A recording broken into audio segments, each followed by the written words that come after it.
Salve, salve galera! Estamos aqui com o Benjamin Castanho. E aí, Benjamin, tá tudo certo, cara? Tá tudo bem? A gente vai começar um bate-papo aqui com o Benjamin. Benjamin, eu vou apresentar um pouco ele, qualquer coisa se eu errar alguma coisa, você me fala. Benjamin Castanho fez licenciatura no Instituto Universitário da Maia. A gente aqui em Portugal conhece como ISMAI, né? Sim. Fica na Maia. E a dissertação de mestrado, ele fez no curso de Gestão e Turismo da Escola Superior de Hotelaria e Turismo Politécnico do Porto. Exatamente. Então a gente vai falar com um cara que sabe tudo sobre mangá, sobre anime, sobre otaku português, sobre um monte de coisa. Espero que vocês gostem da nossa conversa, do nosso bate-papo, porque ele vem aqui me esclarecer, me ampliar muito o repertório sobre o que é o Rengoku e qual é a história do Rengoku. A gente vai falar sobre o Rengoku, vai falar sobre as grandes dificuldades e as grandes superações que ele, como agora um mestre, né? Ele é um mestre sobre cultura japonesa, do otaku, especificamente sobre essas questões. E ele vem falar um pouco, muito descontraído essa conversa, vai falar um pouco sobre a história dele, vai falar um pouco sobre quem é o Rengoku, quais foram as dificuldades também do Rengoku, como é que o anime se relaciona com as questões atuais da contemporaneidade, e a gente vai bater esse papo aqui, ok? Um abraço, roda a vinheta aí!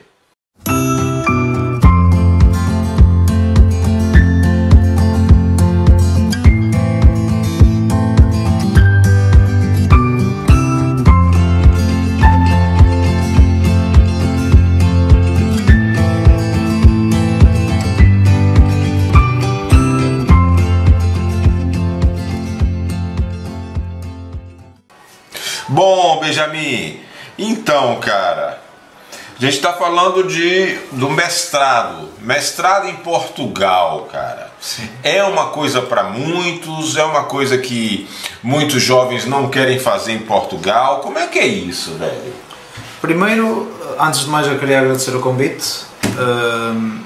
Agora, falando do mestrado, é assim, eu acho que a minha opinião, na minha perspectiva, o mestrado torna-se cada vez mais importante na educação, porque Portugal é um país que tem muito nível de literacia e acho que cada vez mais a especialização em certos temas ajuda a pessoa a ganhar mais uma plétora de conhecimento e ganhar uma coisa que lhe diferencia.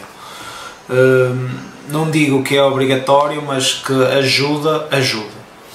Claro que já se sabe que vai dar trabalho, tudo dá trabalho, e já se sabe que em vez de pensar que são 3 anos que você tem de licenciatura, isto não é uma licenciatura normal, claro, não vamos falar aqui de medicina, porque a medicina é à parte, são mais 2 anos que tem que ter, ou seja, ao todo são 5 anos de estudos. Isto, se quiser, só o mestrado. O doutoramento são mais 3. Ok. Benjamin, a gente falou dessa coisa do jovem, mas agora eu quero falar de você, Benjamin. Você teve... Como é que foi para você essa batalha? Foi uma batalha chegar e finalizar um mestrado aqui em Portugal? Como é que é isso, cara? É assim, eu posso falar um pouco do meu percurso, como é que eu comecei, primeiro como é que eu cheguei à faculdade. E eu nos exames nacionais, porque nós precisamos de exames nacionais, eu acho que no Brasil é o Enem. O Enem. Aqui nós temos exames nacionais, além de do 10º até o 12º, tem exames nacionais que depois você usa como prova específica, além da sua média do secundário, que usam como prova específica para concorrer às faculdades.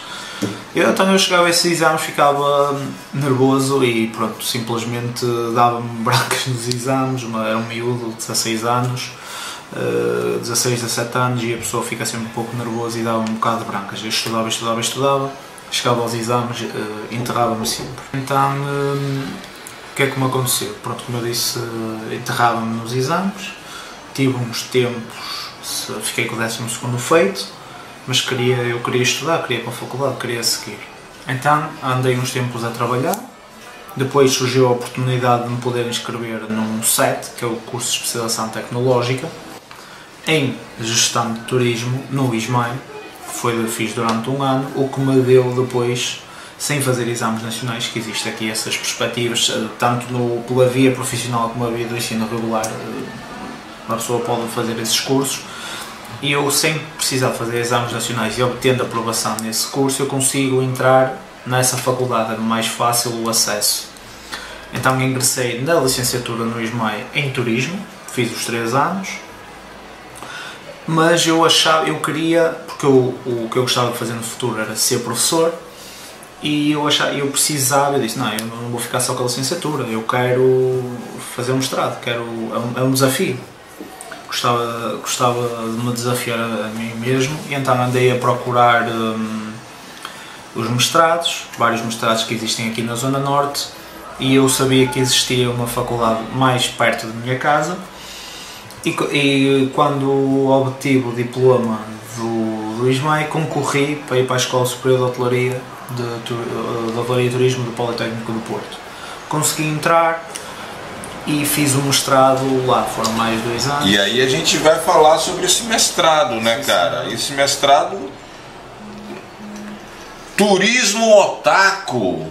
Do que se trata isso, um turismo otaku? Eu, antes de passar para a parte do turismo, acho que o turismo, toda a gente sabe o que é turismo, eu posso dar aqui uma breve resposta. Vamos falar do que é o otaku. O otaku é uma expressão japonesa, que eu acho que dá para perceber um bocado pela forma da palavra, que surgiu no Japão e que significa uma pessoa que tem muito interesse em animes e mangás, que gosta muito. Mas a palavra em si não quer dizer exclusivamente que seja sobre isso, simplesmente com o passar do tempo é que a palavra ganhou essa conotação, devido à parte da globalização, quando começou a surgir a internet nos anos 90, por parte da globalização. Os conteúdos começaram a ser distribuídos a nível mundial, e a palavra, com o passar do tempo, foi ganhando a conotação de ser uma pessoa que seja um alto interesse em animes e mangás, assim, da cultura, deste demográfico da cultura pop japonesa. Mas isto não quer dizer que seja só animes e mangás, pode ser, agora que as pessoas têm as possibilidades, seja gaming, seja PC building, o que seja. Desde que seja um hobby que a pessoa tenha um alto nível de interesse, é considerado um otaku. Mas a palavra é associada a isto. A palavra otaku significa um hobby, alguma coisa que você faz com gosto, com muito gosto na sua casa e tudo mais. Sim. A palavra também teve uns tempos em que teve uma coisa negativa.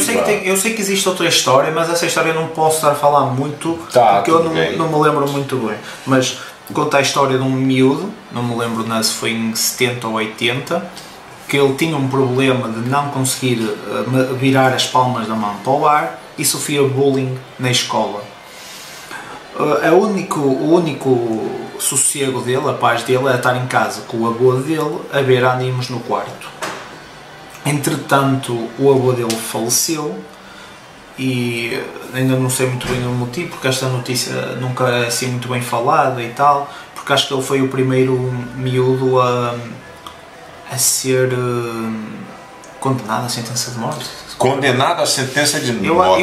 Eu não quero estar a dizer errado. Tá, tudo bem, não tem problema. Mas pensa comigo, é um jovem, um miúdo, né? Quer dizer, uma criança que foi condenado à sentença de morte por ter perseguido e morto crianças do ensino primário, certo, na tentativa de ressuscitar o falecido avô dele. Agora, ele matou crianças na tentativa de ressuscitar o avô dele. Não sei de onde ele foi buscar essa ideia.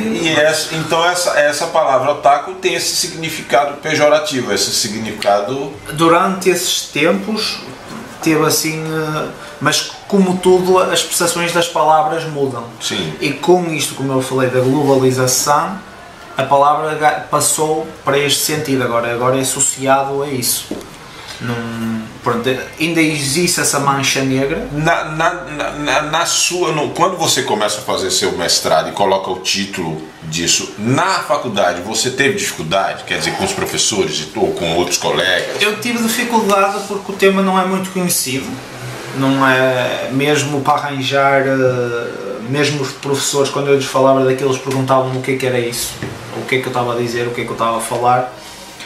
E na parte da dissertação foi um pouco complicado porque não existe muita informação. É assim, na parte, já existe alguma na parte, vamos falar só da palavra em si, existe alguma coisa.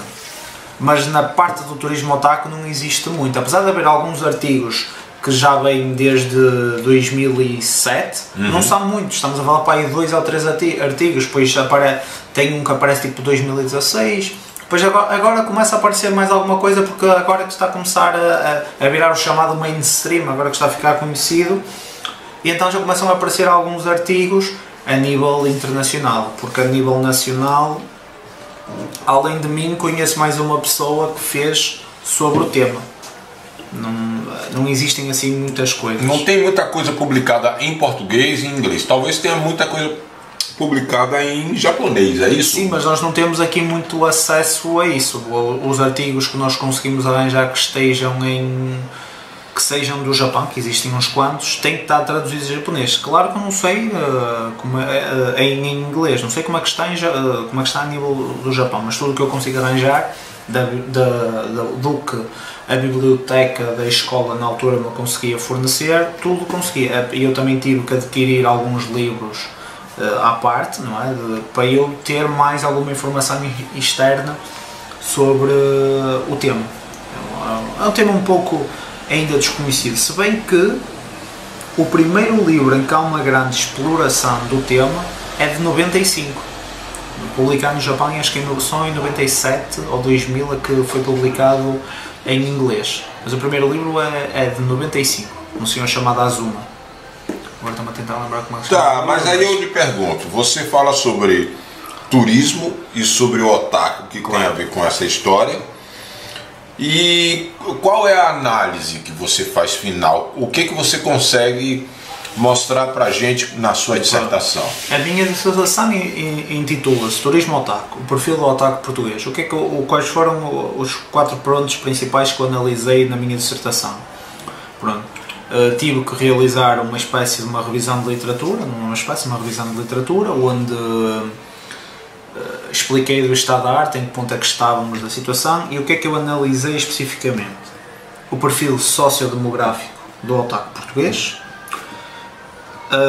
as principais motivações, os locais que gostariam de visitar e onde é que obtinham a informação. Esses foram os 4 pontos que eu foquei.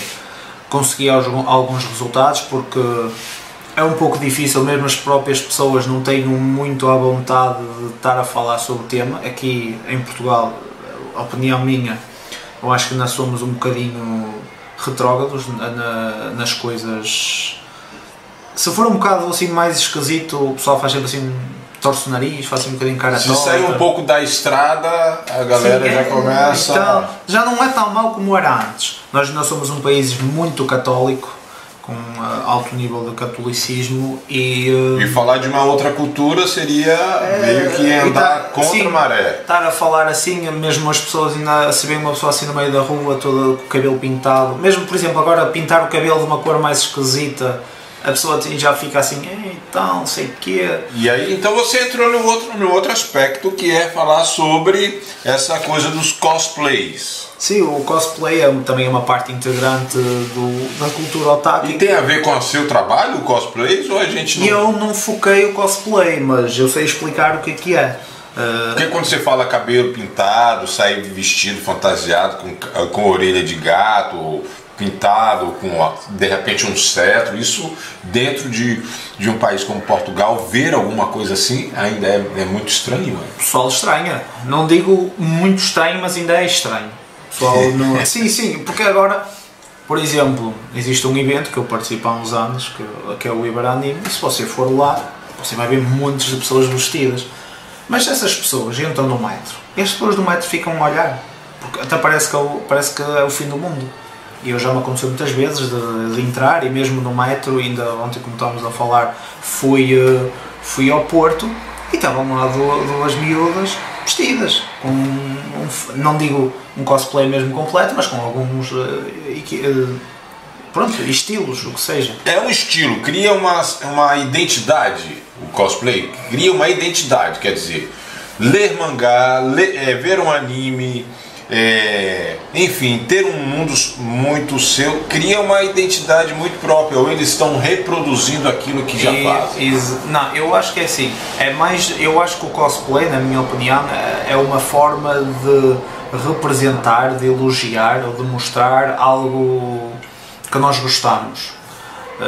Porque se eu vou fazer cosplay daquela personagem, ou é porque a personagem me diz alguma coisa, tanto seja da personagem ser bonita, tanto seja porque eu gosto da personagem, ou algum poder, sim, alguma ação que ela faça. Normalmente o cosplay é por esse nível, pelo menos da perspectiva que eu tenho lido da literatura que eu encontro. Aqui em Portugal, se você fosse ver um cosplay, aonde eu poderia encontrar? Porto, Lisboa, Braga? Lisboa, as principais cidades. Claro que se forem eventos é mais fácil. Até existe, eu até me lembrei agora foi na TVI, aquilo, acho que o programa chama-se Coisas do Arco da Velha, em que vai um jornalista entrevistar um pessoal que faz cosplay lá em Lisboa. E aquilo foi uma miséria. Não estou a brincar. Porque basicamente ele passou o tempo todo a gozar com as pessoas. Não respeitou a sua identidade, a sua forma de se vestir. Aquilo é uma forma deles representarem alguma coisa, e aquilo foi muito falado nas notícias e tudo mais nas comunidades, porque eles acharam aquilo extremamente depreciativo e não mostrava porque, por exemplo, há cosplays que você pode comprar feitos, mas há pessoas que fazem, que trabalham muito, que perdem horas e meses. E não é um período não, né? Quer dizer, não é um período assim, um período próximo do carnaval ou próximo do final do ano. As pessoas podem de repente saírem na rua diariamente como se fossem um... Sim. Aqui não é tão comum, mas no Japão existe muito. Aqui não é muito comum. Mas mesmo no Japão, claro, eles também são um país com uma cultura muito... um pouco também... como é que eu ia dizer, fechada, muito normal, muito tradicional. Sim, mas mesmo assim eles aceitam, desde que a pessoa não chateie ninguém. Aqui você recebe assim uns olhares tortos, não é capaz de uma pessoa começar a dizer qualquer coisa ou isso, mas não é uma coisa muito comum a pessoa ver todos os dias. Eu não me lembro agora, mas se forem procurar na internet vocês encontram uma entrevista, aquilo foi... Então, se por exemplo eu gosto do cosplay, é um gosto meu particular, isso seria, eu poderia chamar que isso é algo aficionado meu, seria um otaku meu?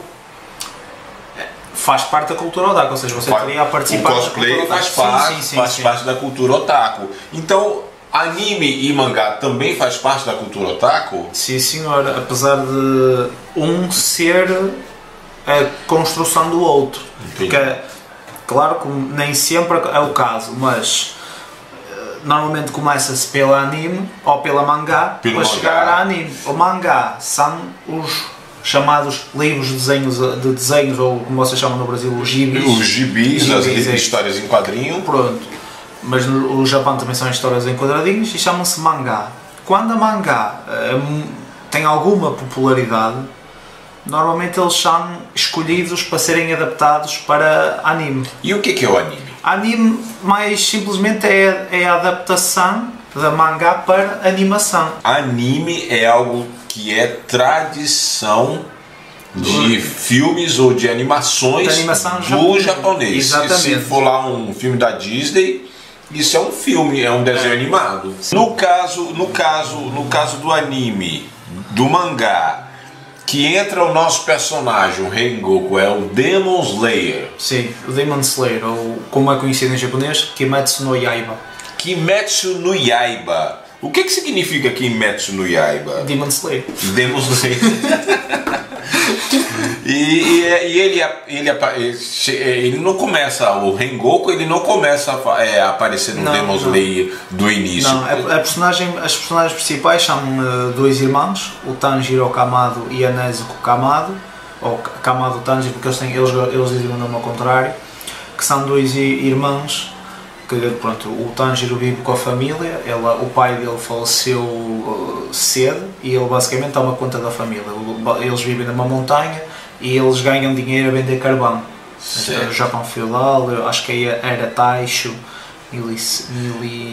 antes de entrar, um bocadinho antes da era industrial, aquilo já apanha assim na altura e eles vendem carvão, ou seja, sim, eles ajudam a desmatar lá. Sim, eles basicamente o trabalho dele é a venda de carvão. Isso não tem a ver ainda com Rengoku, tem a ver com o Demon Slayer. Sim, tem a ver com a história. Com a história. Ele vai basicamente fazer uma entrega de carvão.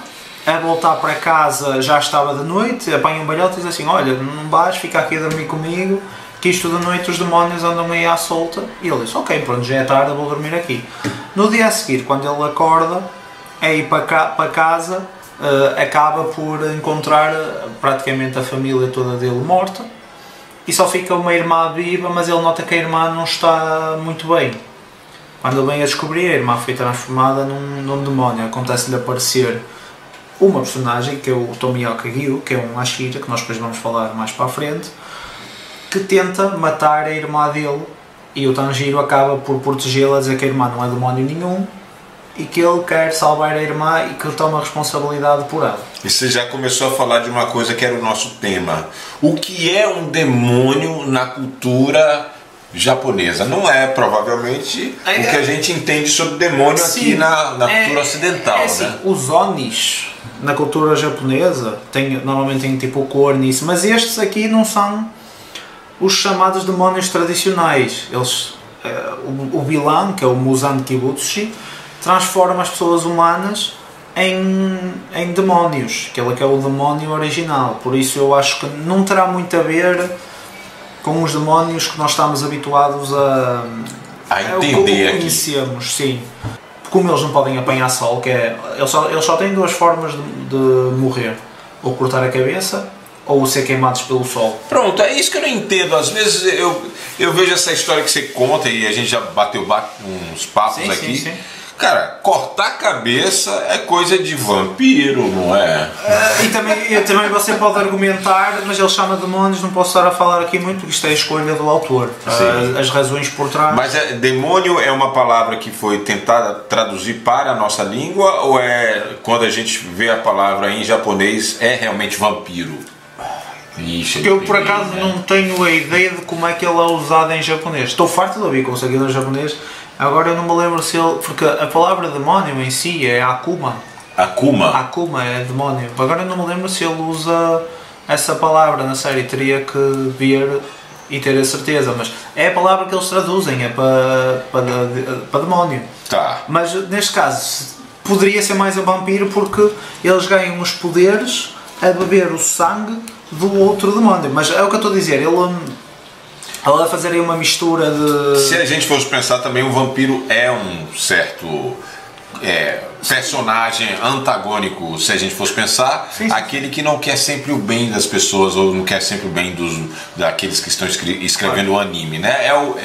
É o antagonista, né? Sim. Agora, vamos começar a falar sobre a história do Rengoku. Então a gente pode falar agora sobre o nosso personagem, que é o Rengoku, né? Exatamente. Cara, olha, pra mim foi muito interessante começar a pesquisar e bater um papo com você antes da gente estar gravando aqui.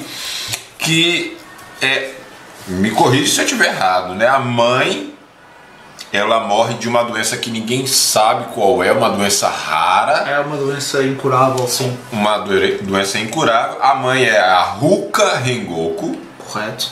Ela é uma professora de caligrafia. Sim. Né? Então estamos falando de uma professora que ainda não é como o pai do Rengoku, que é um Ashira. Sim, o pai do Rengoku é um caçador também. Mas é um cara de alto escalão, é isso? Ou é um cara também caçador, é um cara do povo que aprende? É um cara provavelmente de uma linhagem nobre. Claro que eu não estou querendo dizer que a professora não seja. Eu falo isso, posso dizer isso porque ele vem de uma linhagem todas de... Tudo Ashiras da chama, sim. Tudo ensinado, lá devia ser do pai passar para o filho passa passa para o outro filho, não é, que tem. E aí a mãe, ela morre de uma doença que a gente não sabe, que não está no mangá. Diz que a doença é incurável e que ela teve que ficar de cama até falecer. Coitada, né? Tiraram o personagem de logo para dar crise na história. Mas é claro, é proposital, porque claro, senão o pai...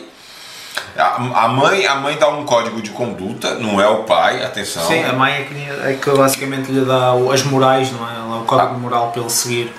E ele, pronto, é a mãe dele, não é? O que a mãe diz. O pai já é forte em si e ele, claro, quer seguir os passos, quer ser forte também. É um exemplo, né? O pai é um exemplo, é uma Ashira. Agora a mãe dá o código de conduta, que é: os que nascem fortes devem sim proteger aqueles que nascem fracos. Honestidade, do bem e da honra. É a mãe, que ela é uma professora. Eu estou te falando isso porque nós dois temos um pé nesta profissão, né, de ensinar, de professar, de ajudar aqueles que estão em processo, em construção, melhorar a sua rota. E aí ela morre, mas ela deixa isso muito fortificada no Rengoku, não é isso? E já por ela ter morrido, o Rengoku ainda sente mais a obrigação de conseguir fazer com que esses morais sejam passados. Como se diz, é uma forma dele celebrar a memória da mãe, dele manter a mãe viva. Olha, isso é muito legal. Você falou de memória. A gente falou aqui sobre essa coisa do código de conduta. Sim, isso tem no mangá? Quer dizer, o adolescente de 12, 13, 14 anos, ele consegue ler isso muito explicitamente, ou são nas entrelinhas, isso é uma metáfora que passa muito rápido? É assim, ele não fala, ele não diz que eu estou a fazer isto pela memória da mãe, mas pelos flashbacks que existem, nota-se que ele tinha um respeito enorme e um apego pela mãe. O que ele quer é continuar o que a mãe lhe passou mesmo no filme que existe no Infinity Train. Ele no fim tem uma conversa da mãe antes de acontecer algo que eu não vou falar. Vai dar spoiler. Eu não posso dizer nada. Eu não sei o que é que o pessoal viu, o que é que não viu. Eu estou a tentar não falar muito do que acontece. E pronto, nota-se que ele tinha um amor pela mãe, e a mãe... Tanto no anime quanto no mangá, a gente vê que o Rengoku, ele vai falar muito dessa... Ele é engraçado que na dublagem que chega até nós aqui do anime, a voz do Rengoku é uma voz bem grossa. Dublagem e dobragem são diferentes, André. Porque assim, dublagem é quando eu... não é dublagem, é a voz original. A voz original? A voz original. A dublagem é quando ele fosse com a voz em português ou português do Brasil. Aqui nós estamos a falar a dobrar. A dublagem é com legenda.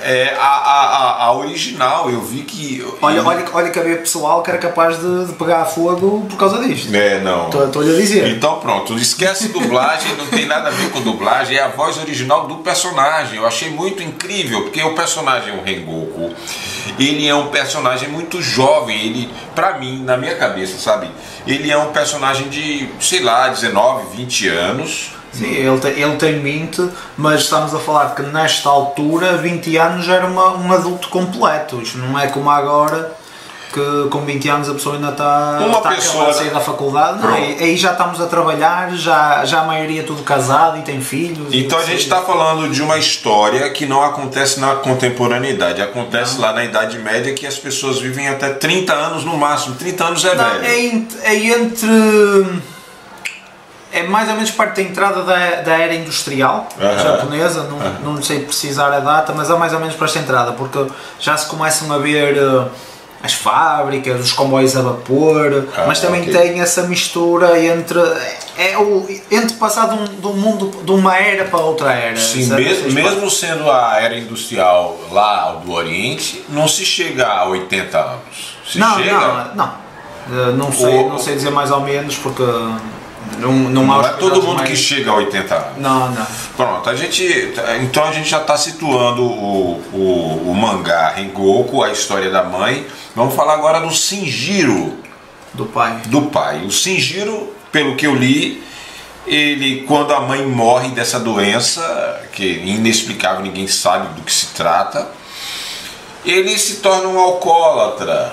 Ele se decepciona da vida, ele em algum momento, cara, em algum momento esse cara é tão apaixonado pela mãe que como se uma parte dele tivesse morrido, é isso? Sim, ele não consegue lidar muito bem com a morte da mulher dele, não é?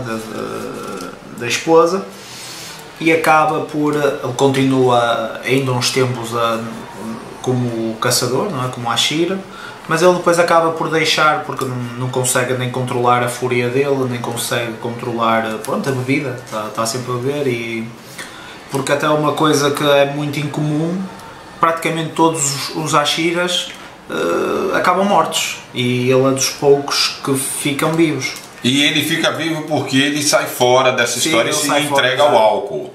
É isso? Sim, sim, e vai para casa e fica... Essa coisa do alcoolismo é uma coisa recorrente hoje aqui em Portugal ou no Japão. Como é que é isso? Porque a gente está vendo uma história que é da era um pouco mais atrás e tudo. Continua se falando dessa coisa do alcoolismo. Eu acho que o álcool nunca vai deixar de ser um problema. Estamos a falar uma coisa que é vendida diariamente. Tem gente que cresce a beber, basicamente, começam a beber muito cedo e crescem a beber, mas há pessoas que, pronto, até podem beber e não se passa nada, e há pessoas que não, pronto, que bebem demais. Não... É um problema que eu acho que vai ser transversal dos anos sempre. Sim. Para já, não sei como é que... Se a mãe morre, o pai, o Shinjiro, se torna alcoólatra, e existe em algum momento do mangá que ele bate nos filhos? Ou isso é uma viagem minha? Que eu me lembro, não. Tem um momento. Ele deixa os filhos meio à toa? Sim, assim. ele deixa os filhos, pronto, ele basicamente deixa os filhos um bocadinho de parte, porque ele deixa de ensinar o mais velho, o Rengoku, o Kyojiro, a lutar, e ele aprende o resto das técnicas pelos antigos arquivos da família, não é? Dos antigos Ashiras da Chama. Isso é muito interessante, quer dizer que o Rengoku ele pega esses registros, esses escritos dos ancestrais e começa a aprender com esses registros. Não é mais o pai, o Shinjiro, sim, que vai lá, ele vai sozinho, batalhando, ele continua a treinar sozinho, exatamente, sim. Ele, o mais novo, o irmão mais novo dele também quer seguir o caminho, mas o pai não quer muito, diz que ele é fraco. O universo do mangá é um universo muito amplo, né? A gente estava falando do Demon Slayer, dessa história do Rengoku, mas aí a gente tem histórias muito mais violentas dentro dos mangás, uma história de sexo explícito às vezes, de sedução, sim, dessa questão das drogas. Isso tudo é para criança ou existe um número infinito de pessoas, adultos até, que consomem mangá? Isso, o mangá é para todas as idades, por isso é que existe de tudo e mais alguma coisa. Agora é assim, existe o sistema de avaliação, como existe aqui nos cinemas, maiores de 12, maiores de 16, maiores de 18. Claro que também existe nas mangás, e claro que depois também se dividem demográficos. Você tem para jovem adulto, tem para senhora ou para menina, e também tem depois para adulto. Agora a gente está passando por uma parte final do nosso bate-papo. O Benjamin ele já é mestre, já tem as suas coisas escritas, e eu vou deixar um link aqui embaixo para quem quiser saber e ler sobre a dissertação de mestrado dele. Mas, Benjamin, quais são os projetos para o futuro? Existem ou eu estou lhe pedindo demais? É assim, eu gostava de tirar o doutoramento, ainda não pensei. Primeiro tenho que escolher a instituição onde vou tirar, que ainda não pensei muito nisso. Eu acho que provavelmente é um tema relacionado ao Japão, à cultura oriental. Sim, seria alguma coisa relacionada com isso. Dar continuidade em alguma coisa, claro, que o mestrado deu, né? Sim. Aí ir ao Japão te ajuda na tua pesquisa? Te ajuda de repente fazer o doutorado? Sim, poderia chegar lá, ir ao Japão e se calhar ver alguma coisa. E o que você gostaria de ir lá no Japão? Eu acho que, como toda a gente que gosta da cultura otaku, gostaria de ir a Akihabara, que é a capital da cultura otaku. Aquilo é só publicidades de animes, é só lojas com figuras, com roupa, como estou a dizer, também peças de computador, A Akiba começou como a vender fio de cobre, depois da Segunda Guerra Mundial. Vendia como fio de cobre, depois começou a evoluir, começou a vender eletrodomésticos, depois evoluiu outra vez, foi para calculadoras, e agora temos o atual que vende, que é, pronto, tem meio de cafés, lojas de animes, lojas de arcades, de videojogos, parques de diversões. Por acaso, agora um parque fechou até recentemente. Agora, por exemplo, tem alguma cidade mais tradicional do Japão que você poderia e teria desejo de conhecer para, sei lá, falar sobre essa coisa dos ashiras, dessa coisa dos... Assim, mais tradicional pode sempre visitar Kyoto. Kyoto tem muita história tradicional, muitos castelos antigos, mesmo o castelo do imperador, se não estou em erro, está lá, de um dos antigos imperadores. Você pode visitar lá, tem lá aqueles sinos gigantes e tudo, aquilo com aquelas portas, como você vê, que eles abrem aquilo, cheio de espaço, pronto, e muitos, tem uma espécie de pequenos templos, eles têm muitos divididos pelo Japão inteiro. Ali, além de ter templos enormes e castelos enormes, também tem os templos pequeninos que você pode visitar. Só para finalizar, assim, o que o seu trabalho de mestrado, com toda essa história que você traz para o Ocidente, porque você em algum momento você escreve para a academia, né, deixa para o Ocidente, deixa para a academia esses seus legados sobre o otaku, né, sobre essa coisa do otaku e o turismo. Sim, sim. O que você acha que as pessoas podem encontrar e podem ter como base, podem... Assim, quando eu fiz este trabalho, eu fiz numa perspectiva de deixar alguma informação para pessoas que queiram futuramente fazer estudos sobre o mesmo e que não tenham que passar as dificuldades que eu passei para conseguir encontrar alguma informação sobre o tema. Se alguém quiser no futuro, e espero que sim, pessoas que queiram fazer um estudo na área, que tenham alguma coisa por onde lhe pegar, porque não existem muitos estudos destes em Portugal, e ao deixar este estudo para trás foi uma forma de criar conhecimento, de maneira que no futuro as pessoas que queiram fazer um estudo parecido ou possa ter alguma participação, mesmo sobre o mesmo estudo, porque isto está sempre a mudar, não quer dizer que o conhecimento de hoje seja válido, não seja menos válido do que no futuro se quer fazer o mesmo estudo, se calhar obtém valores completamente diferentes do que os obti na altura, porque as personalidades mudam, os tempos mudam, há muita coisa que influencia.